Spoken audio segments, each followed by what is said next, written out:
The year is 1248.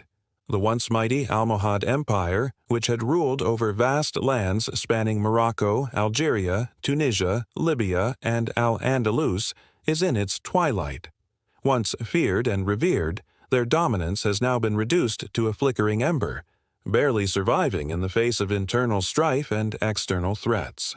As the last ruler to wield any real power, Abu Hafs Umar al-Murtada found himself in an impossible position. The Marinids, a rising Berber dynasty, were hungry for power, eager to claim the throne of Marrakesh. To the east, the Hafsids of Tunisia had already broken away, and in the north, the Christian kingdoms of Iberia continued their relentless push southward. Would al-Murtada be able to salvage what was left of the Almohad dynasty? Or was he merely delaying the inevitable collapse of a once great empire?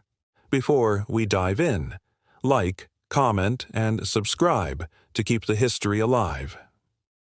A dynasty on the brink. When Abu Hafs Umar al-Murtada took the throne in 1248, he inherited an empire that was already a shadow of its former self.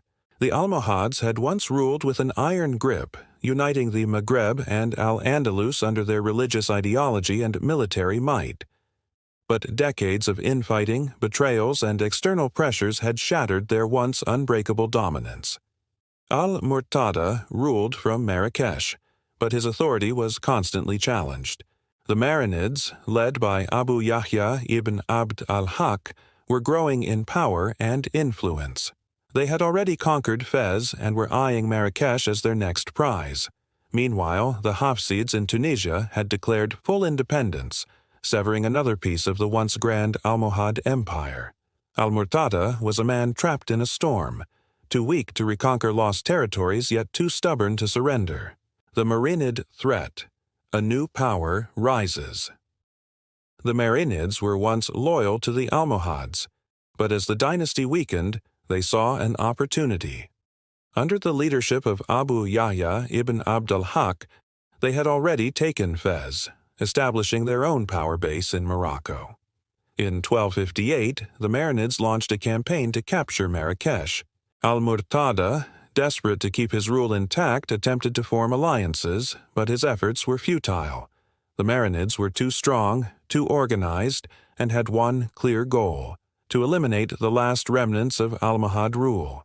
Al-Murtada knew that if Marrakesh fell, it would mean the end of the Almohad dynasty. The city, once the beating heart of the empire, became a fortress of desperation. Every street, every wall, every tower held the echoes of a once glorious past, now facing the onslaught of history itself. The final years: struggle for survival. For nearly a decade, Abu Hafs Umar al-Murtada managed to cling on to power. Playing a dangerous game of diplomacy and war, he sought to delay the inevitable, making fragile pacts with local tribes and attempting to resist Marinid dominance. However, his power was limited. His treasury was depleted. His armies were weakened. His once loyal governors had either abandoned him or turned against him. The Marinids slowly tightened their grip, waiting for the right moment to strike the final blow. In 1266, the moment came. Al-Murtada's rule had become symbolic. He was no longer a true ruler, merely a figurehead holding on to the last vestiges of an empire that no longer existed. The Marinids finally forced him to surrender, bringing an end to the last significant Almohad resistance in Morocco. The aftermath: the end of the Almohads. With the fall of Al-Murtada, the Marinid dynasty officially took control of Morocco, marking the final death knell of the once mighty Almohad Empire. The Hafsids in Tunisia and the Zayanids in Algeria had long since broken away, leaving nothing but a fragmented legacy. Al-Murtada faded into history, his name remembered only as the last ruler who had any semblance of Almohad power. The once unbreakable empire had disintegrated, swallowed by the ever-changing tides of history. But was the fall of the Almohads inevitable? Could they have survived if they had adapted to the times? Or were they always doomed to fall, as so many great empires before them? Conclusion. A dynasty's last breath, Abu Hafs Umar al-Murtada stood as the final Almohad ruler with any real power, yet he was powerless to stop the forces that were reshaping North Africa.